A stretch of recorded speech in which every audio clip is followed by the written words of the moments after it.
میں آپ کو بتاؤں، میں جب نیو یارک گیا تھا نا ہائی اسکول کے دنوں میں، تو یہاں میں پاکستان سے گیا تھا 1 سال پڑھ کے 8ویں جماعت کر کے. 8ویں جماعت میں ہماری یونیفارم ہوتی تھی، آپ کو پتہ ہے، ٹھیک ہے نا. میں نیو یارک میں گیا ہوں پبلک ہائی اسکول میں. پبلک ہائی اسکول میں یونیفارم نہیں ہوتی، لگتا ہے آپ ٹرین اسٹیشن میں بیٹھے ہوئے، کلاس میں بیٹھے ہوئے نا، وہ بس اسٹیشن ہے. اور میں پہلے دن میں کلاس میں بیٹھا ہوں تو ایک لڑکا جو ہے اس کے جوتے ڈیسک کے اوپر ہے، دوسرا چوئنگ گم چبا رہا ہے، تیسرا کسی لڑکی سے بات کر رہا ہے، چوتھا چاقو لے کے ڈیسک کے اوپر اپنا نام کارو کر رہا ہے. میں یہ کلاس روم ہے، میں کہیں اور آ گیا ہوں، یہ تھانہ ہے، یہ کلاس ہے. اور ٹیچر بات کر رہا ہے، کچھ سن ہی نہیں رہا. اور ٹیچر بات کر رہا ہے، بایولوجی کی کلاس تھی، مجھے ابھی تک یاد ہے، آسموسس کی بات کر رہی تھی ٹیچر.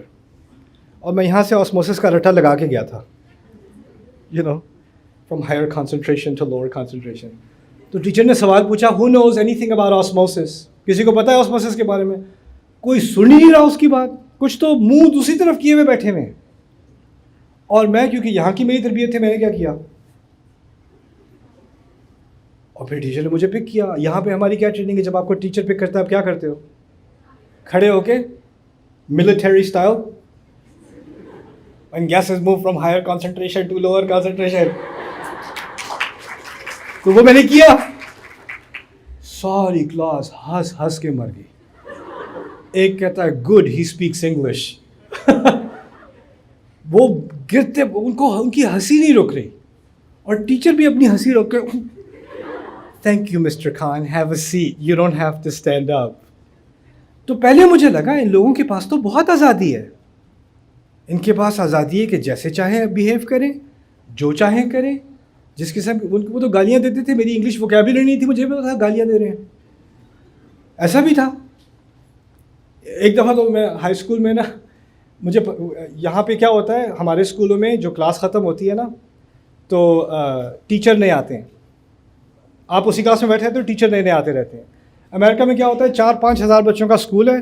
جب بیل بجتی ہے نا، آپ نے ایک کلاس سے دوسری کلاس تک پہنچنا ہے. ٹیچر ایک ہی جگہ رہتا ہے، کلاس بدلتی رہتی ہے، تو آپ کو موو کرنا ہوتا ہے. تو پہلے دن مجھے سمجھ نہیں آیا یہ نقشہ کیا ہے، کہاں پہنچنا ہے.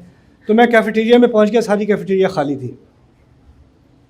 ایک لڑکا میرے پاس آیا چاقو لے کے، لیکن چاقو اس نے دکھایا نہیں پہلے. کہتا ہے گیو می یور جیکٹ. میں نے کہا اٹ از لیدر.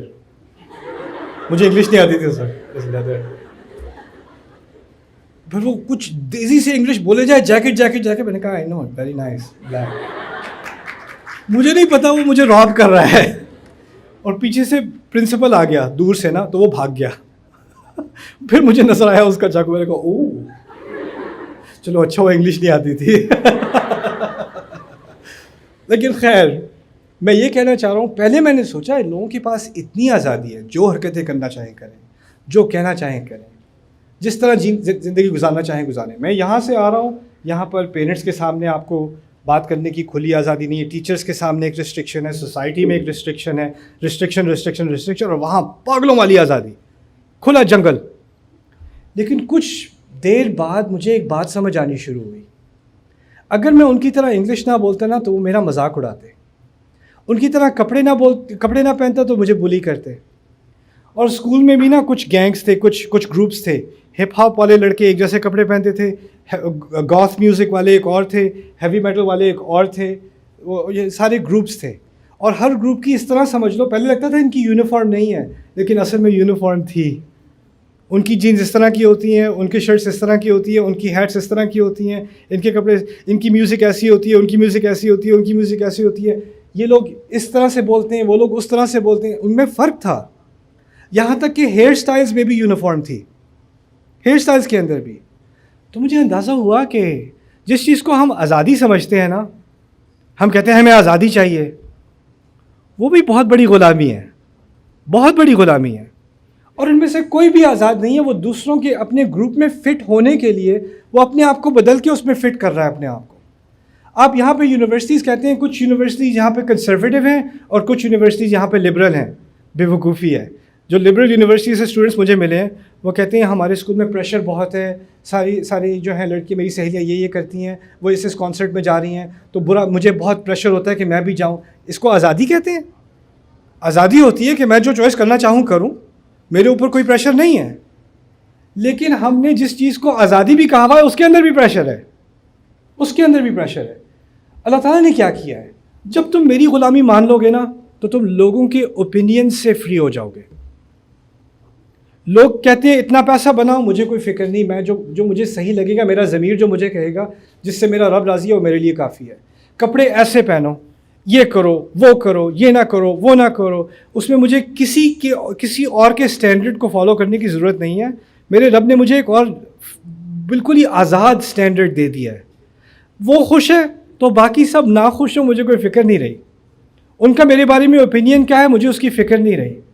ہم پاکستان میں 14 اگست کو آزادی مناتے ہیں، لیکن آپ آزادی منانے والے لوگ اگر ذہنی طور پر ابھی تک غلام ہیں نا، یا فیشن کے، یا خاندانی تقاضوں کے، یا کلچر کے، یا ہمارے جو غلط قسم کے کوئی سٹینڈرڈز بنے ہوئے ہیں ان کے، ایک دوسرے سے مقابلہ کرنے میں الہاکم التکاثر حتی زرتم المقابر، تو اس چیز سے آزادی دلانے کے لیے اصل میں ہمارا دین آیا ہے. And that is real freedom. I felt real freedom. We can discuss freedom in philosophical terms, or you can discuss freedom in reality. I felt freedom when I came towards Islam. پہلے ہوتا تھا میں کپڑے پہننے لگوں تو میں سوچتا تھا لوگ مجھے دیکھ کے کیا کہیں گے. خیال آتا تھا ایسے بات کروں گا تو کوئی کیا کہے گا. کوئی داڑھی رکھنے سے پہلے بھی before I had a beard, یار پتہ نہیں لوگ کیسے دیکھیں گے مجھے. ہزار خیال آتے ہیں لوگوں کے بارے میں. لوگوں کی رائے کی غلامی میں رہنا پڑتا ہے، لوگوں کی رائے کی غلامی میں. اللہ نے اس سے آزاد کر دیا انسان کو.